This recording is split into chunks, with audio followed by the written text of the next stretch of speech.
I can tell you that aside from all the incompatible apps I've come across that are going to have to get updated, my experience with the display panel itself have been pretty decent so far. It's bright, it's contrasty, well calibrated, definitely not oversaturated like some OLEDs can be. And just handling and playing with this phone in the studio here for the first time, it's answered some immediate questions that I had about it from the last video. So first of all, since there's no home button, obviously, you have that swipe up gesture to go home, but we were wondering, how do you take a screenshot? That is power and volume up. So that's the new screenshot combo for iPhone X. And then since holding the power button now goes to Siri, how do you turn the phone off? Well, it's going to be long pressing the power button and volume up key. And that'll get you to see that power off menu. So those are two new key combos to memorize there. And then of course I was reminded of how many gestures there are now to memorize. Obviously when you get rid of a button, there's a whole bunch of swiping and gestures to replace it. So there's the multitasking and app switching motions, which are pretty similar but both kind of useful in their own way. Depending on how you use the phone, really. That's on top of the screenshot and power off combos, plus long holding the power button for Siri and double pressing it for Apple Pay. But basically there's a lot going on, and if you're gonna make a phone that's all screen, obviously you have to be able to do it all without a lot of buttons.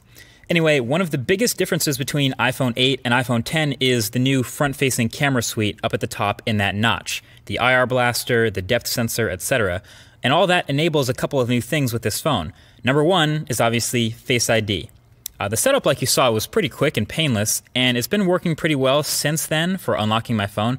Now, I've only really had this phone for a day like the rest of press, but so far in this time, it's been fine and it works as advertised as far as being smart and not easily spoofed. You can see the little lock under the time when the phone is locked, and basically instead of placing your fingerprint, the phone will not unlock until you look at the phone like you did during the setup process. And then once you do, it's pretty quick to unlock. You can see the little thing open, and then you can swipe up to open your phone.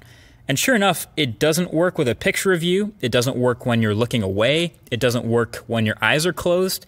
It just basically waits until it sees what it saw during that setup process, and then it's good to go. So no, your girl can't unlock your phone while you're asleep with your eyes closed, for those of you who are wondering that. I do have some further thoughts on this Face ID versus Touch ID though, so stay tuned for that in an upcoming video. And I do want to see if I can fool it with identical twins maybe, just out of curiosity.